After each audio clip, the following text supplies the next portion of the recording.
지난주 우리는 사도행전 6장 말씀을 통해서 교회가 말씀과 기도에 집중하는 일에 일치했다 하는 장면을 보았습니다. 봉사하는 7집사를 세운 것도 말씀을 제쳐놓지 않겠다라는 이 우선순위를 따라서 결정한 일이었죠. 우리가 그 말씀을 나누고 나서 저도 저 뒤에 앉아서 기도를 하는데, 우리 성도님들께서 교회를 위해서 섬기시는 모든 일들이 다 말씀을 위하고 또 말씀을 섬기고 있다는 생각이 들었습니다. 우리 금요일마다 모여서 기도하시는 기도팀이나 또 교사, 찬양팀, 주차 안내, 주방 봉사, 꽃꽂이처럼 이렇게 보이는 일들 뿐만이 아니라 커피나 휴지 같은 비품을 채우는 일들, 설거지하는 것들, 나가실 때 주변을 정리하고 문을 잠그는 일까지 여러분께서 여러 모양으로 섬겨주시기 때문에 어떻게 보면 교역자들이 그만큼 더 말씀에 집중할 수 있게 되는 것이죠. 그러니까 사도들이 거기에 집중할 수 있도록 봉사자들을 세운 것과 원리상으로 보면 똑같은 일이지 않습니까? 그러니까 안 그래도 여러분들이 그렇게 매일 교회에 나와서 수고하시는 모습을 볼 때마다 참 귀하다, 감사하다는 생각이 들었는데, 제가 이런 생각이 드니까 그 하나하나가 다 하나님 앞에서 여러분들이 말씀을 섬기는 일로 여겨져서 훨씬 더 귀하고 가치 있게 느껴졌습니다. 그래서 제가 기도하다가 잊어버리지 말고 내가 이 내용을 꼭 나눠야겠다 싶어가지고 기도하다가 그 자리에 적었습니다. 안 그러면 꼭 다음날 되면 잊어버리더라고요. 여러분들께서 이 내용을 아시고 섬길 때마다 이런 마음으로 하시면 좋겠다 싶었습니다. 우리가 교회를 섬기는 모든 일은 이렇게 말씀을 섬기는 것일 수 있습니다. 그러니까 여러분, 무슨 일을 하시더라도, 하다못해 앞에 꽃에 물을 주는 일을 하나를 하시더라도 이것을 꼭 기억하시고 이러한 마음을 가지고 이 원리 위에서 행하시기 바랍니다. 그럼 여러분들 하는 일이 이전과 똑같아 보이다고 하더라도 내 중심이 달라진 만큼 그 일의 가치도 달라지게 되는 것이죠. 자, 물론 그렇다고 해서 우리가 그렇게 섬기는 일에 항상 좋은 것만 따라오는 것은 아닙니다. 스데반도 역시나 그랬습니다. 우리 잠시 성경을 앞으로 넘겨서 6장 8절 말씀을 함께 보겠습니다. 6장 8절부터 봅니다. 스데반이 은혜와 권능이 충만하여 큰 기사와 표적을 민간에 행하니 이른바 자유민들 즉 구레네인, 알렉산드리아인, 길리기아와 아시아에서 온 사람들의 회당에서 어떤 자들이 일어나 스데반과 더불어 논쟁할세. 스데반이 지혜와 성령으로 말함을 그들이 능히 당하지 못하여 사람들을 매수하여 말하게 하되 이 사람이 모세와 하나님을 모독하는 말을 하는 것을 우리가 들었노라 하게 하고. 자, 스데반이 지금 좋은 일을 계속해서 하고 있었습니다. 선한 일을 하고 있는데 이렇게 시비를 거는 사람들이 생긴 것이죠. 자, 그런데 거기에서도 스데반이 지혜와 성령으로 잘 말하니까 이 사람들이 어떻게 합니까? 아예 사람들을 매수해서 거짓 증언을 하게 만듭니다. 그럼 여러분, 이때 스데반의 마음이 과연 어떠했겠습니까? 내가 좋은 일, 선을 베풀어도 악으로 갚는 것에 대한다는 괘씸함, 또 거기에 대해서 없는 사실을 거짓을 말하는 데까지 돼서 오는 억울함, 하나님을 믿는다고 하는 사람들이 이렇게 하는가 하는 어떤 배신감, 실망감, 분노, 이런 것들이 생기지 않겠습니까? 우리는 하나님의 일을 하면서 이런 것들을 경험할 때가 있죠. 자, 그런데 그 공격의 한 복판에서 스데반이 어떠했는가? 15절을 보시면 공회 중에 앉은 사람들이 다 스데반을 주목하여 보니 그 얼굴이 천사의 얼굴과 같더라. 그 악을 다 당하고 있으면서도 이 사람은 전혀 요동하지 않았다는 것을 우리가 보게 됩니다. 주변에 벌어지는 모든 상황들이, 그 악함들이 스데반에게 조금도 영향을 주고 있지 못했던 것이죠. 우리는 흔히 상황이 이러해서 내가 이럴 수밖에 없었다라고 말합니다. 우리 아이가 열심히 공부를 하지 않아서 내가 화가 나고, 나는 무언가를 열심히 하는데 주변에서 도와주지 않아서 내가 억울하고, 저 사람이 나를 힘들게 만들어서 내가 분노한다고 하는 것이죠. 맞습니다. 우리는 다 그런 마음을 느낍니다. 그래서 그렇게 이야기하는 것이 충분히 이해가 되는데, 성경은 이런 세상의 모든 사람들이 가는 길과는 완전히 다른 차원을 우리에게 요구합니다. 왜냐하면 앞에 이런 이야기들, 저 사람이 그랬기 때문에 제가 그렇습니다라고 하는 것은 그 주어진 상황과 환경을 넘어서지 못하고 내가 거기에 영향을 받아 묶여있는 삶이기 때문에 그렇습니다. 그래서 스데반처럼 주변의 상황에 전혀 영향을 받지 않고 악을 당하더라도 그 사람들에게 선으로 대하는 이런 성령의 사람은 어떤 것인가 하는 모습을 보여주는 것이죠. 이런 사람은 환경에 종속되지 않습니다. 상황을 원망하며 억울해하거나 복수의 눈이 멀어서 자기의 인생을 낭비하지 않고 그런 공격들, 사단의 어떤 올무들을 넘어서는 자유로운 삶을 살아냅니다. 예수님께서 우리에게 원수를 사랑하고 용서하며 박해하는 자를 위해서 기도하라 이렇게 말씀하셨지 않습니까? 그것은 야 너희는 어려움을 당하고 저 사람은 복을 받도록 해라 이렇게 말씀하신 것이 아니라 그런 사건과 사람들에게 우리가 평생을 끌려다니지 않도록 진정 자유로운 인생을 살 수 있는 길을 열어주신 것이죠. 그래서 우리는 성경을 통해서 성령과 믿음과 지혜가 충만한 사람이란 기적과 능력을 행하는 것보다도 이런 모습을 갖춘 사람이라는 것을 알게 됩니다. 이런 사람에게 교회가 일을 맡겼으니 크게 문제될 것이 없는 것이죠. 자, 그런데 조금 더 살펴보면 우리는 이 스데반이 말씀의 사람이었다는 것도 보게 됩니다. 거짓 증인들이 스데반을 향해서 성전과 율법을 거스른다라고 이야기를 하자 스데반이 과거부터 현재까지 성경의 이야기를 요점만 정리해서 아주 탁월하게 설교를 하고 있죠. 그 결론이 무엇이었습니까? 지극히 높으신 하나님은 이 성전에 계시지 않는데 너희는 조상들과 같이 항상 성령을 거스르고 천사가 전해준 율법을 받아놓고도 지키지 않는다였습니다. 그러니까 성전과 율법을 가지고 공격하는 사람들에 대해서 정말로 그걸 안 지키는 건 너희들이지 않느냐라고 성경을 풀어 그렇게 이야기한 것이죠. 그러니까 스데반은 하나님의 말씀을 잘 알고 있었습니다. 저는 이 설교를 원고를 준비하지 않으면 이렇게 할 자신이 없는데 이 사람은 여기 딱 서자마자 그냥 구약부터 쫙 해서 여기까지 얘기를 하잖아요. 이 설교가 얼마나 탁월했던지 다들 그 말을 듣고 마음에 찔려서 이를 갈았다고 이야기를 하죠. 여기에서 찔림이 있었다면 우리가 잘못했구나라고 회개했으면 정말 좋았을 텐데 이 사람들은 그 악함이 지나쳐 자신의 귀를 막아버립니다. 그리고 스데반을 죽이는 데까지 가죠.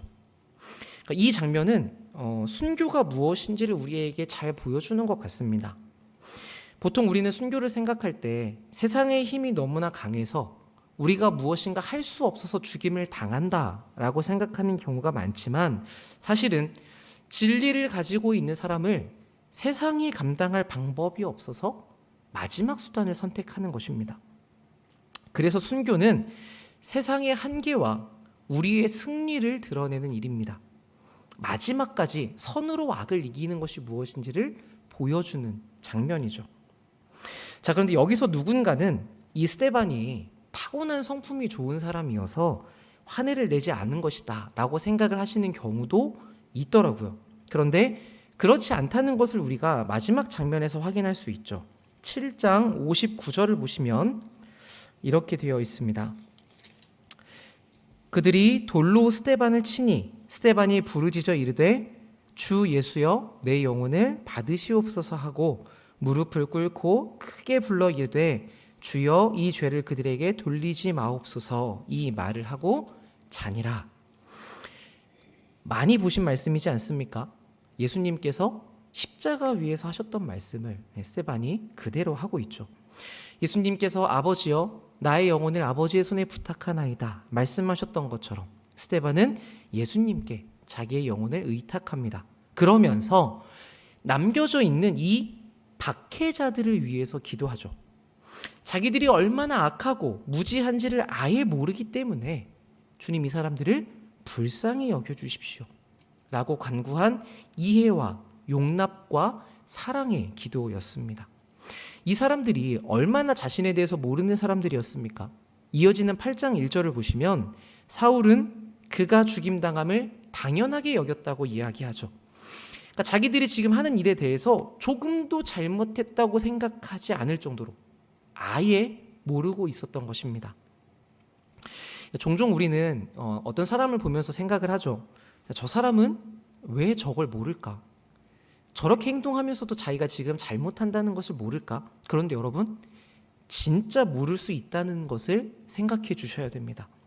자기가 맞고 다른 사람이 틀렸다고 생각하면서 정말로 이렇게까지나 모를 수가 있는 것이죠.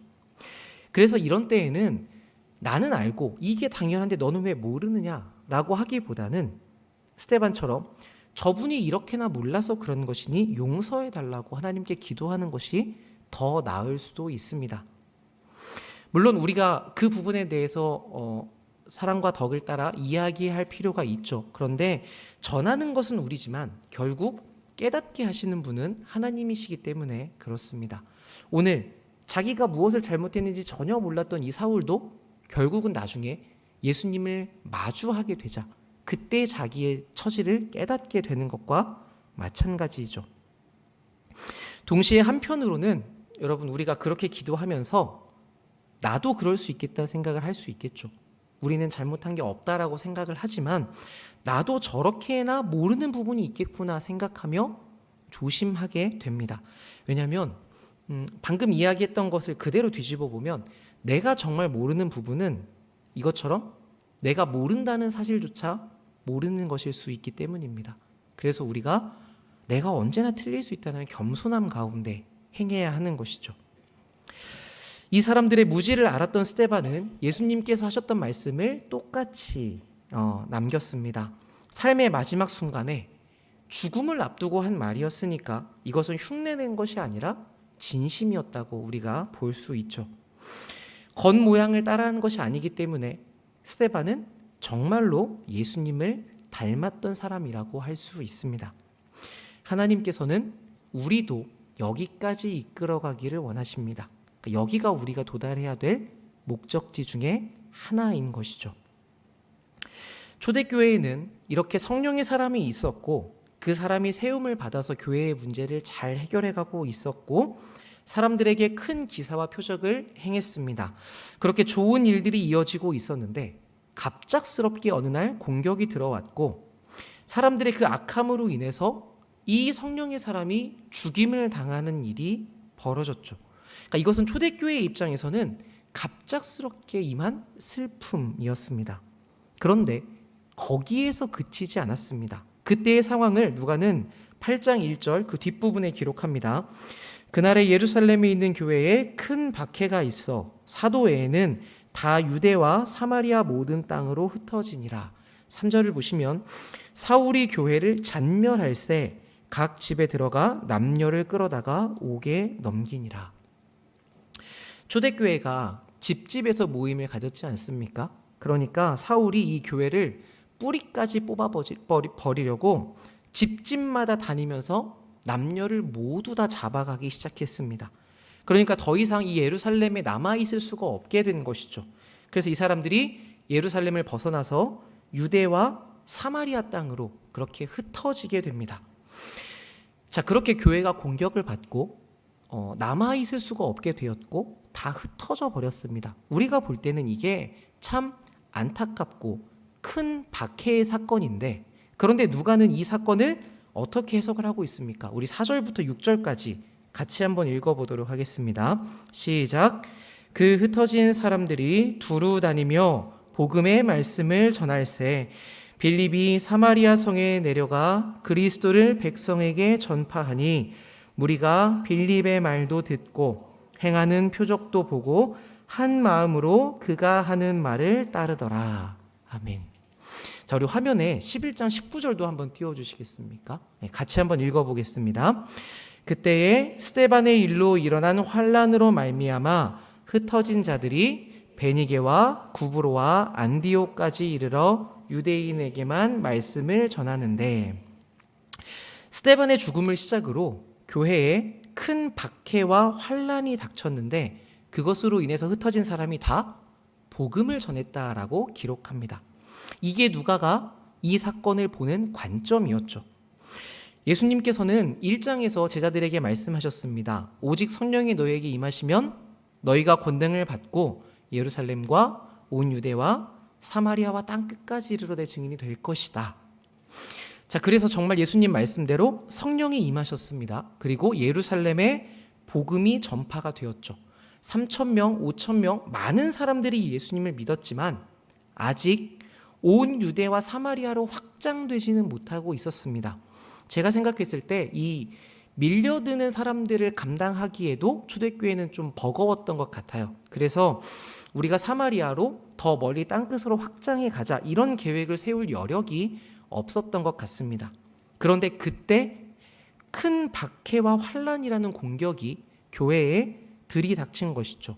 그러니까 교회의 입장에서 이것은 자기들의 목숨과 함께 공동체의 존폐를 결정하는 심각한 위기였을 것입니다. 여기서 이 교회가 다 잡혀버리면 마치 이 교회가 앞으로는 존속할 수 없는 공동체로 사라져버리게 되는 그런 위험한 순간이었죠. 그런데 하나님께서 어떻게 하셨다고요? 이 위기마저도 복음이 전파되는 기회로 뒤집으셨단 말입니다. 그래서 결과적으로 이 옆에 있는 지도를 보시면 이 사마리아 땅으로 이제 확장이 되고 베니게, 그러니까 페니키아 보시는 화살표의 지역이고 구브로, 이건 이제 키프로스 섬이라는 옆에 있는 섬인데, 그리고 안디옥 저 위쪽에 있는 지역까지 복음이 확산되기 시작했습니다. 아래 보시면 제가 빨간색 선으로 이렇게 가로를 그어놨죠. 자세히는 안 보셔도 되고요. 그 정도 길이가 100km입니다. 그러니까 저 노란색의 길이는 수백 킬로미터에 해당한다고 볼 수 있겠죠. 그렇게 복음이 멀리 전파가 되게 된 것이죠. 누구 때문에 그랬습니까? 사울 때문에 그랬습니다. 그렇죠? 사울 때문에 두려워서 도망가기 시작했던 거니까요. 그러니까 교회가 그렇게 두려워했던 일을 하나님은 이렇게 복음을 전할 수 있는 기회로 사용하셨다는 것이죠. 이 백성들이 두려워서 피하기는 했지만 그들 안에 복음이 있었기 때문에 도망은 쳤어도 거기에서 다시 복음을 전하기 시작한 것입니다. 자, 이 부분에서 우리가 한 가지 생각해 볼 것이 있습니다. 이 사람들이 흩어지면서 우리가 복음을 전하기 위해 다른 곳으로 가자 이렇게 움직였을까요? 그것보다는 이 사울이 무서워서 죽임을 당할까 봐 두려워서 도망갔을 것입니다. 왜냐하면 나중에 사울이 회심하고 나서 이제 예루살렘에 있는 제자들을 사귀고 싶어 합니다. 사울도 참 대단한 사람인 것 같아요. 그렇게 다 죽이다 갑자기 친구가 되고 싶다 이러니까 대단한 사람 같은데, 그렇게 바울이 예루살렘의 제자들을 만나러 갔는데 다 두려워해서 그 사람이 회심했다는 것을 안 믿었다고 기록이 되어 있습니다. 그러니까 이 정도로 예루살렘에 있는 모든 사람들은 사울을 엄청나게 두려워했던 것이죠. 그런데 그렇게 무서워서 도망친 자리에도 무슨 일이 벌어졌는가? 하나님의 복음이 전해졌던 것입니다. 저는 이것이 오늘을 살아가는 우리의 신앙적 현실을 잘 보여준다고 생각을 합니다. 앞에서 우리가 말씀을 나누었던 것처럼 우리는 스데반과 같은 모습까지 도달해야 합니다. 거기가 목표가 맞습니다. 그런데 지금의 우리는 다 스데반은 아니죠. 어떻게 보면 이 사울을 두려워해서 도망쳤던 빌립에 더 가깝습니다. 사울이 정말 무서운 사람이었습니다. 교회의 싹을 자르겠다고 공문을 받아서 한 200km 되는 다메섹까지 갈 정도의 사람이었어요. 그러니까 사울을 피하려면 멀리 도망가는 걸로만은 부족했습니다. 아예 올 수 없는 곳으로 가야 되죠. 그런데 정말 안전한 지역이 한 군데 있습니다. 그게 어디입니까? 유대인들이 절대 밟지 않는 땅, 사마리아 땅입니다.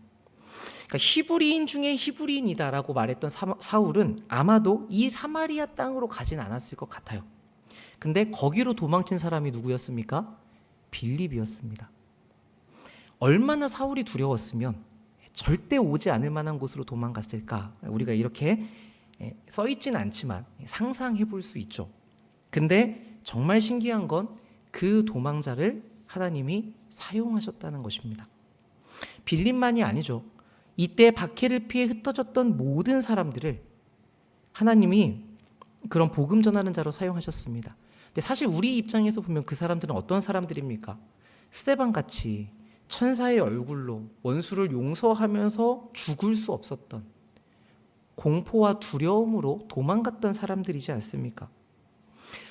우리가 만약 그런 상황에 있었으면 어땠을까 생각을 해봤습니다. 당장 막 경찰들이 들이닥치고 교회 사람들 다 잡아간다라고 하면 아마 우리도 똑같이 도망쳐서 지하의 어떤 카타콤으로 들어가지 않았을까. 그런데 그리고 나서 우리가 어떤 생각을 할까도 생각을 해보았습니다. 도망치고 나서 우리는 마치 내 신앙을 나는 스데반과 같지 못했어 라면서 평생 자책을 하며 살아가지는 않았을까요? 오늘 본문에 이어지는 누가의 기록은 그게 아니라는 것을 우리에게 말해줍니다. 하나님은 그 도망자들을 통해서도 자기의 복음을 전파하십니다. 빌립에 이어지는 이야기들을 읽어보시면 이 빌립이 표적과 큰 능력을 베풀고 그 성에 큰 기쁨을 주는 사람으로 등장합니다. 하나님이 빌립을 그렇게 세우신 것이죠. 성령님께서는 빌립에게 어디로 가라라고 말씀하시고 이 사람을 통해서 에티오피아라는 한 나라에 복음이 전해지도록 만드십니다. 그러니까 사도행전에 이런 그 복음이 전파된 대단한 내용들이 주로 드러나는 것은 이들이 도망치고 두려워했고 어려워했지만 그런 모든 상황에서도 일하시는 하나님의 모습을 우리에게 그려주기 때문입니다. 우리도 세상을 살면서 비슷한 상황을 겪을 때가 있죠. 우리는 연약하고 비겁하고 흔들립니다. 그래서 예수 그리스도 안에 있다고 해도 잘못된 선택과 틀린 결정들을 내릴 때가 참 많습니다. 그러나 하나님은 그 모든 것들까지도 선하게 바꾸어 내신다고 이야기를 하죠. 그러니까 어떤 특별한 믿음의 사람만이 사도행전을 이어가는 것이 아니라 하나님의 자녀인 여러분, 그리스도의 제자인 여러분, 성령께서 내주하시는 사람인 여러분의 모든 인생이 이 장면을 이어가고 있는 것입니다. 우리가 도망친 그 자리에도 하나님은 함께 계시고 거기서도 내가 너를 떠나지 않겠다고 약속하시죠. 이 임마누엘이 하나님의 약속이고 우리에게 주신 복음의 내용입니다. 하나님께서 여러분을 이미 만나 주셨다면, 그래서 우리가 그리스도의 십자가를 내 것으로 받고 하나님의 자녀가 되었다면 우리의 삶은 다 하나님의 손 안에 붙잡혀 있습니다. 여기에서 결코 벗어날 수 없습니다. 여러분, 이 사실이 우리에게 무엇을 말해줍니까? 내가 잘못하면 하나님께서는 나를 때려서라도 데려오실 거야, 이런 강제적이거나 체벌적인 의미가 아니라 우리의 배신과 거부와 실패가 있을지언정 하나님은 그것을 가지고도 뒤집어 선으로 바꾸시고 승리로 만들어내신다는 것입니다. 우리가 도망간 그 자리에서도 하나님께서 일하신다고 말씀하시는 것이죠. 그러니까 우리는 내 실패와 내 약함을 자책하면서 앞으로 제가 더 잘해내서 하나님 앞에서 당당해져 보겠습니다, 이렇게 이야기할 것이 아닙니다. 이런 방향으로 가면 우리는 하나님 앞에서 내가 잘하려고 하고 무엇을 조금 잘하면 하나님 제가 이만큼 잘했습니다라고 자기의 의의를 쌓게 됩니다. 그렇게 갈 것이 아니라 우리가 받은 복음의 내용대로, 맞습니다 하나님, 그런데 저는 이 자리에서도 여전히 하나님의 자녀입니다. 그래서 못난 내가 실패할 수 있지만 하나님께서 내 아버지이시기 때문에 내 인생이 결코 실패하지 않습니다라는 이 하나님에 대한 신뢰를 가지시라는 말씀입니다. 우린 이렇게 우리의 신앙의 근거를 나의 어떤 잘함, 나의 어떤 나아짐이 아니라 그런 나를 붙드시는 하나님께 두어야 하는 것이죠. 여러분, 지금까지 사도행전의 말씀을 보시면서, 특별히 이 8장에 이어지는 빌립의 이야기를 보시면서 이 빌립에 대한 존경의 마음을 가지셨습니까? 복음을 전하는 자로, 성령의 이끌림에 순종하는 자로, 그렇게 달려가서 하나님의 말씀을 전하는 자로 대단하다라고 생각을 하셨습니까? 그렇다면 이 빌립과 똑같은 우리의 인생도 여러분이 귀한 것으로 여기실 수 있으면 좋겠습니다. 이 빌립의 아버지였던 하나님이 동일하게 우리의 아버지가 되시기 때문이죠. 이런 말씀을 전하면서 제가 조심하는 건 딱 한 가지입니다. 아, 그래. 그러면 실패해도 되니까 막 살아도 되겠구나. 예. 이 내용을 오해 없이 받으신 분은, 그러니까 내가 어떤 실패 중에 있다 하더라도 하나님을 믿음으로 지금 최선을 다해 순종해야겠다라는 마음을 가지시겠죠. 어느 때 어디까지 도망간 자리라고 하시더라도 여러분 스스로를 너무 자책하지 마시고 거기에 머물러 주저앉지 마시고 그것을 모든 선으로 뒤집어내시는 하나님을 신뢰하며 걸어가십시오. 그렇게 걷는 여러분들을 통해서 하나님께서는 자신의 위대한 뜻을 이 땅에 펼쳐내어 주실 것입니다. 이 시간 우리 같이 말씀 가지고 기도하겠습니다.